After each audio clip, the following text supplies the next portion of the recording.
तो Galileo Galilei थे, इन्होंने कुछ एक्सपेरिमेंट किए, उन्होंने 3 इक्वेशन दिए, और ये जो 3 इक्वेशन होते हैं इन्हीं की चर्चा हम मोशन इन 1D में करते हैं, जिसको हम लोग इक्वेशन ऑफ मोशन भी बोलेंगे। कि एक बॉडी है, वो मूव कर रही है under a particular force, and this force is constant. Let's say ये एक तुम्हारी गाड़ी है, इसके ऊपर मैंने क्या किया कि एक फोर्स लगाया, और इस फोर्स की वजह से ये फोर्स कांस्टेंट है, दिस फोर्स इज कांस्टेंट। और जब ये मोशन चालू हुआ, तो जो चालू होने वाला टाइम है उसको मैंने लिए t=0, और जहां पे इसकी विषय में बात करनी है वो t=t हो गया।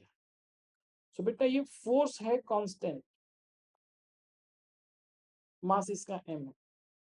तो बेटा यदि फोर्स इसका कांस्टेंट हुआ तो इसका एक्सीलरेशन जो a होगा वो भी तो कांस्टेंट होगा, तो इसका एक्सीलरेशन भी इसका मतलब कांस्टेंट है। तो इनिशियली ये क्या किया कि एक्सीलरेशन कांस्टेंट होने की वजह से इसकी वेलोसिटी बढ़ेगी, फॉरवर्ड डायरेक्शन में फोर्स लग रहा है, तो u से चलता है एट t=0, और एट t=t पे इसकी वेलोसिटी हो जाती है p।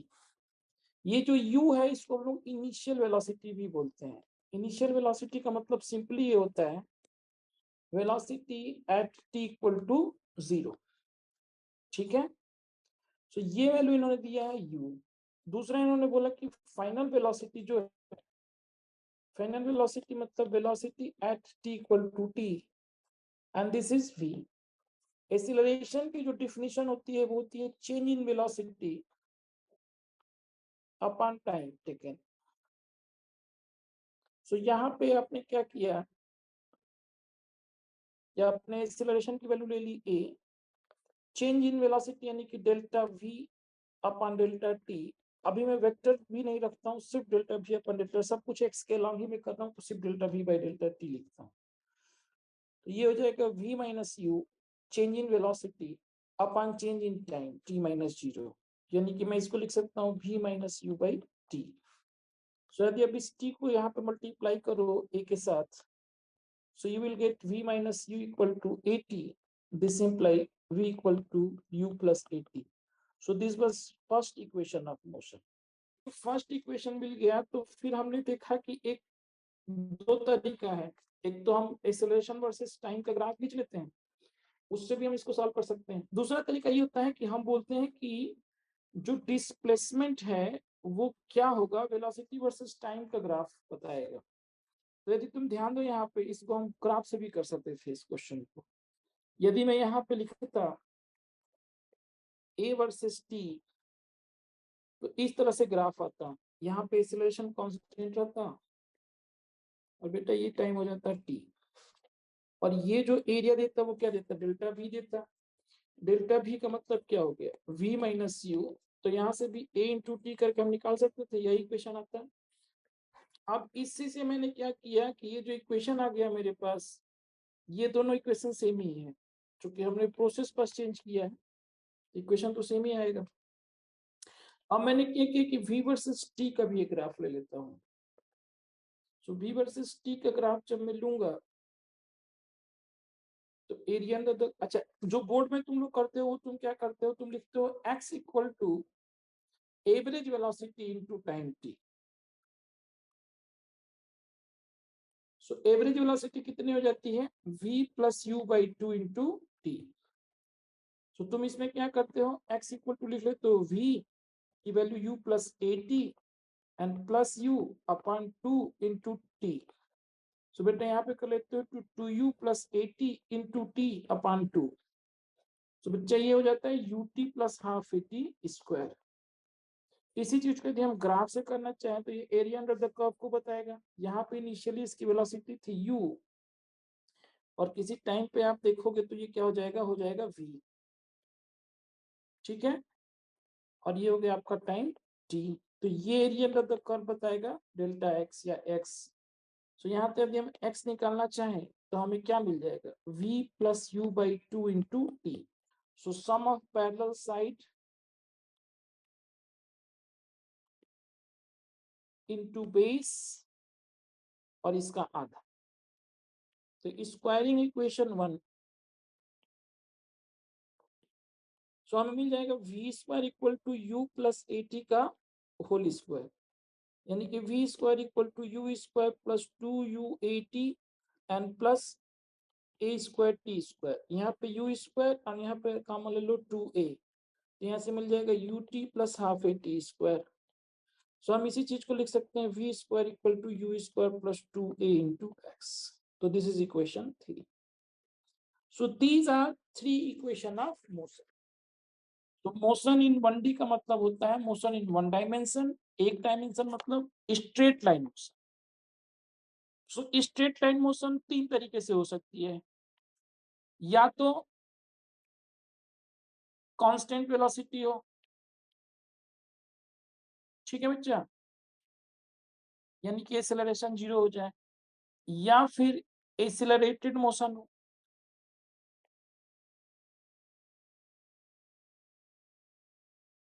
यानी कि एक्सेलरेशन इज ग्रेटर देन 0. या फिर डिसेलरेटेड मोशन, यानी कि नेगेटिव ऑफ एक्सेलरेशन. यही 3 पॉसिबिलिटी बन रही है इसकी. सो बेटा यदि मैं तुम एकदम सिंपल सा क्वेश्चन पूछने की कोशिश करूं तो मैं तुमसे क्या क्वेश्चन पूछूंगा कि सपोज एक यहाँ पे वकील है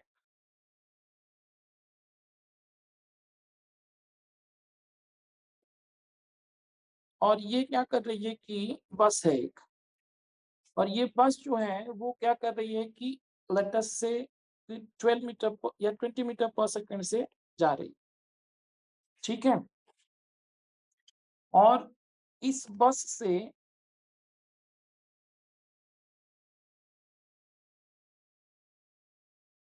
पीछे में एक बंदा खड़ा है. जनरली 1 डायमेंशन के मोशन जो एक्स एक्सिस में होते हैं वो इसी तरह का क्वेश्चन तुमसे पूछे जाते हैं. यहाँ से एक बंदा है जो 200 मीटर की डिस्टेंस पे है इस बस से, ठीक है. और ये किसी एक्सीलरेशन से 2 मीटर पर सेकंड स्क्वायर से भागता है. तुम मुझे ये बताओ कि यदि ये कांस्टेंट वेलोसिटी से जा रहा है तो क्या किसी जगह पे ये बंदा बस को पकड़ लेगा?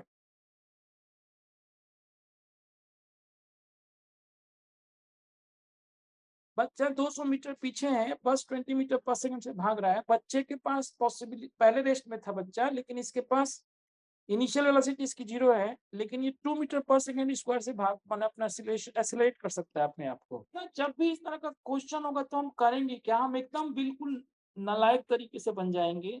हम इन सब चीजों को इतना सोचेंगे नहीं. व्हाट वी विल डू, हम रिफरेंस नेम किसी को मान लेंगे, आइदर बच्चा और बस. तो for this kind of problem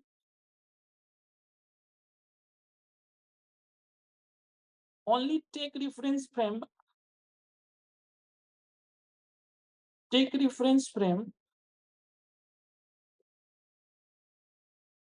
at either boy. अच्छा मैं इसको लिख देता हूं पीछे वाली चीज, ठीक है. सो रियर साइड ऑब्जेक्ट, ठीक है. आर बस, बस का मतलब फ्रंट साइड ऑब्जेक्ट. किसी एक को आप क्या करेंगे, रेफरेंस फ्रेम मान लेंगे, ठीक है. यस, बात समझ में आई. सेकेंड थिंग हम क्या करेंगे, we will suppose that front side object and rear side object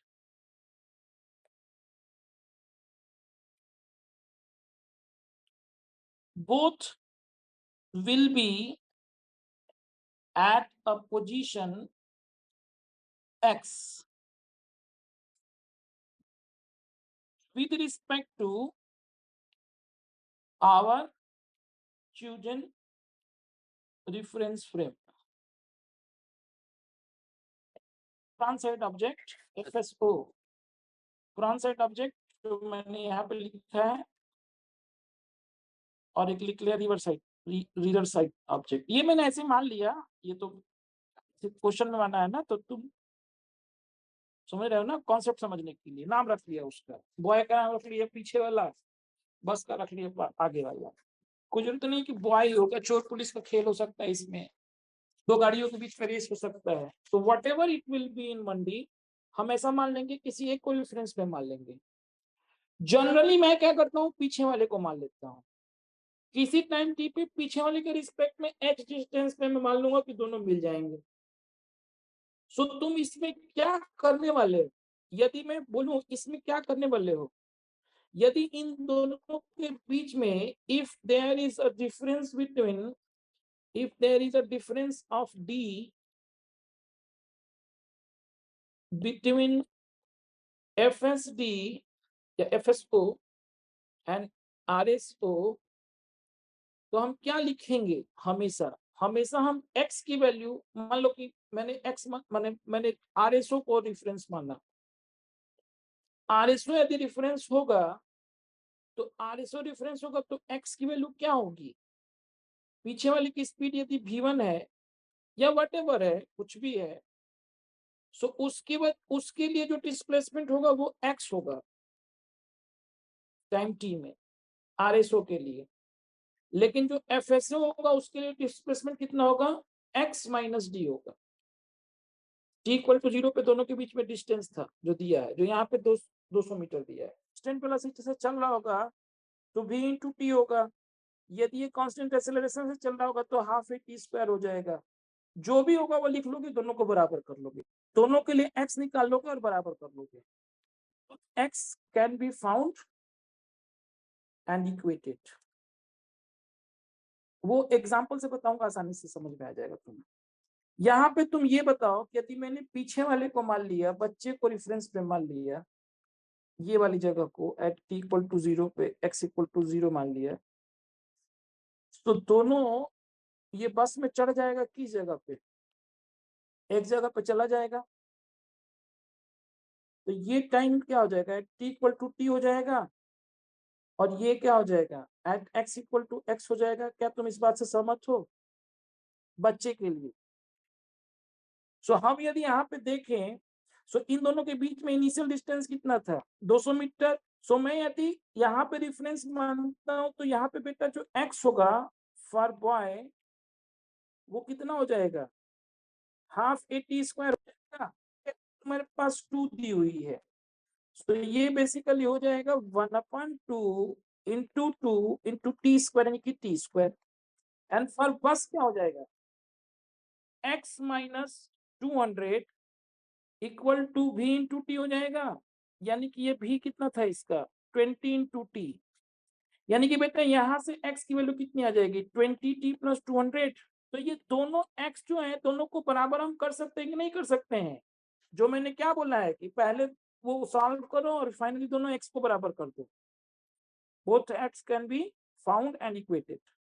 तो अब आपके पास इक्वेशन क्या बन गया, अब आपके पास इक्वेशन बन गया from 1 and 2 my equation will be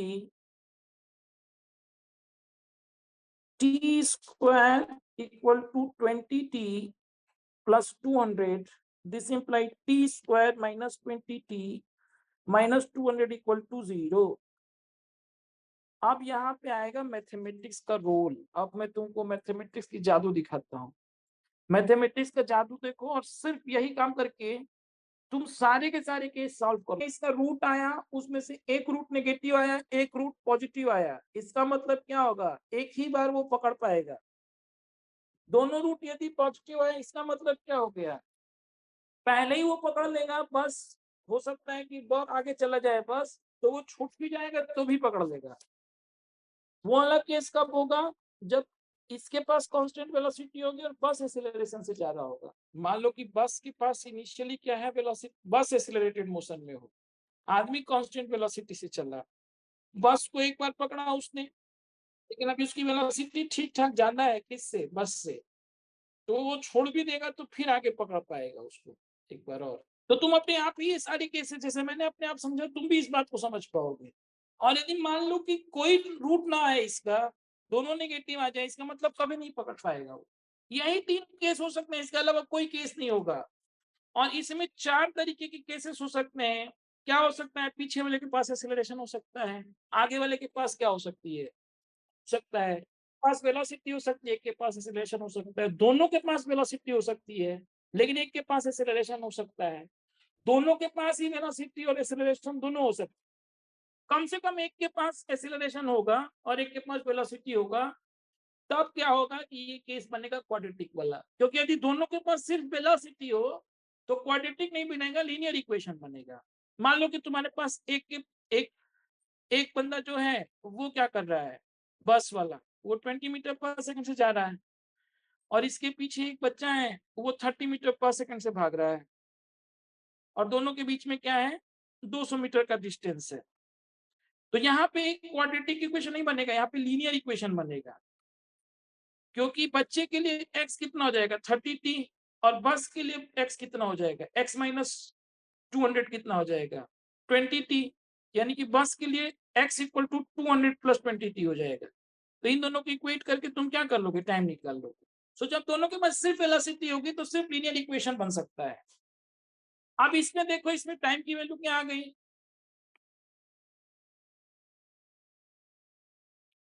20 plus minus root over b square 400 minus 2 into 1 into minus 200 whole divided by 2 into 1। So बेटा हो गया 20 प्लस माइनस रूट ओवर, अंदर में क्या हो जाएगा 800 हो जाएगा क्या, ये होल डिवाइडेड बाई 2, यानी कि हो जाएगा 20 प्लस माइनस 20 रूट 2 अपॉन 2, यानी कि ये बच्चा हो गया 10 प्लस माइनस 10 रूट 2। नेगेटिव वाला तो बड़ा हो रहा है तो छोड़ देंगे, एक नेगेटिव आएगा एक पॉजिटिव आएगा, तो तुम्हारे काम का कितना हो जाएगा 10 इंटू 1 प्लस रूट 2 वाला। ठीक है, और इसके पीछे एक पुलिस वाला है, वो यहाँ पे ऐसे बैठा हुआ है, इस पे स्टीयरिंग स्ट्रिंग बना दो, और ये बंदा जो है वो जा रहा है 60 मीटर पर सेकंड से। दोनों के बीच में पता चल चुका है उसको, रेडियो पे आवाज आ चुकी है कि चोर को पकड़ना है। चोर चाय पी रहा है 1000 मीटर के डिस्टेंस पे। अब चोर क्या होता है कि देखेगा कि पुलिस वाला आ रहा है 1000 मीटर पे, तो बाइक स्टार्ट किया और 5 मीटर पर सेकंड स्क्वायर से बेटा भागने लगा।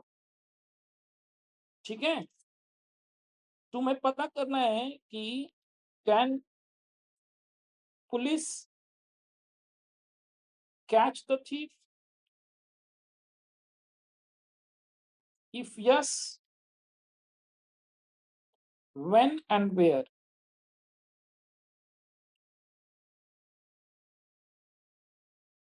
और पुलिस जो है वो हमारे पास क्या हो जाएगा, इक्वेशन x की वैल्यू कितनी हो जाएगी 16 to t, yes, and for thief x minus 1000 equal to half 5 into t square, equation 2. So by putting the value of x from equation 1 to 2,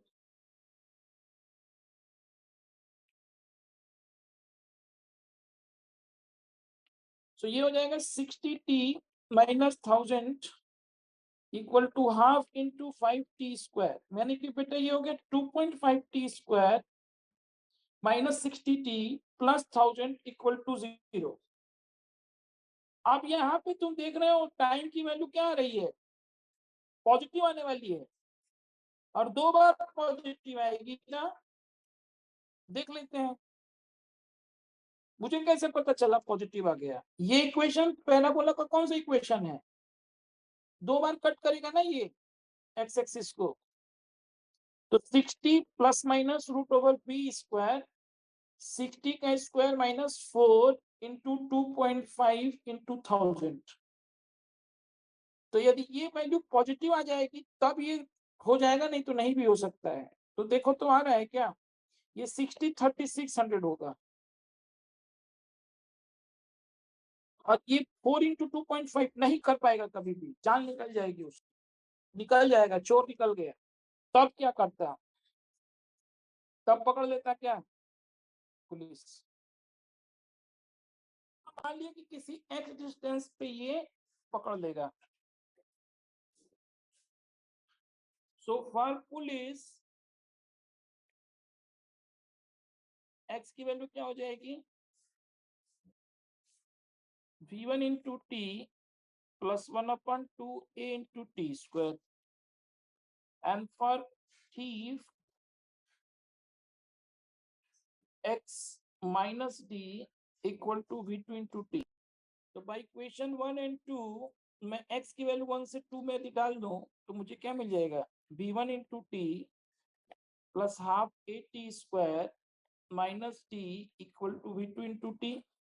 ये क्या हो जाएगा, v1 minus v2 into t 1/2 at square plus v1 minus v2 into t minus t equal to 0। इस equation कहती b square minus 4ac greater than और equal to 0, तब वो पकड़ पाएगा, क्योंकि तभी तो रियल सोल्यूशन मिलेंगे। इसका discriminant b square minus 4ac must be greater than equal to 0 for police to catch the thief. ये कॉन्सेप्ट हमें याद रखना है। तो इस कॉन्सेप्ट के थ्रू क्या हो जाएगा, यहाँ पे हमेशा ही पकड़ पाएगा। क्यों, क्योंकि इसका जो डी होगा ना डिस्क्रिमिनेंट, वो v1 माइनस v2 का होल स्क्वायर माइनस 4 into हाफ a into माइनस डी होगा। तो बेसिकली ये प्लस 2ad हो रहा है, यानी हमेशा पॉजिटिव हो रहा है। तो ये किसी भी value of, for any value of acceleration a ये पकड़ पाएगा। यदि मान लो a भी 0 हो जाए और v1 इक्वल टू v2 हो जाए, तब अलग केस बनेगा, तब टाइम नेगेटिव आ जाएगा। चलो इसको और थोड़ा सा एक और मैथमेटिकली इस चीज को हम लोग बढ़ाते हैं चर्चा को। मैथ्स हमेशा सच बोलता है, मैथ्स जो भी चीजें होती है वो निकाल के दे देता है तुम्हें, क्योंकि मैथ्स को झूठ बोलने में कोई इंटरेस्ट नहीं है। मैथ्स सच्चा आदमी है तो वो सच ही बोलता है हमेशा। ये डी माने डिस्क्रिमिनेंट है, ठीक है, B square minus 4ac। D का मतलब बी स्क्वायर माइनस 4ac है, जो हम नहीं लिखते हैं minus b plus minus square minus 4ac upon 2a, root निकालने के लिए। डी का मतलब होता है डिस्क्रिमिनेंट, ये डिस्क्रिमिनेट करता है, भेदभाव करता है, इसलिए इसका नाम रख दिया डिस्क्रिमिनेंट। तो डिस्क्रिमिनेंट में तुम देखो, डिस्क्रिमिनेंट के ऊपर काफी सारी प्रत्येक क्वाड्रेटिक इक्वेशन में होती है। डिस्क्रिमिनेंट की वैल्यू ग्रेटर देन 0 हो जाए तो दो रूट आते हैं, दोनों डिफरेंट होते हैं। यदि इक्वल टू 0 हो जाए तो दो रूट एक ही रूट आता है, और यदि लेस देन 0 हो जाए इमेजिनरी रूट आता है, मतलब कोई भी रूट पॉसिबल नहीं है। सो अब देखो, अब यहाँ पे आप लोग क्या देख रहे हो, यहाँ पे ऑटोमेटिकली दिख रहा है कि for any value of, for any value of a the police will catch the thief। यही होना भी चाहिए ना, लॉजिक से भी इस चीज को सोचे तो हमेशा ही वो पकड़ लेगा एक्सेलरेशन है तो। यदि उसके पास एक्सेलरेशन होगा तो कभी ना कभी उसकी वेलोसिटी ज्यादा हो जाएगी। तो for any value of a the police will catch the thief।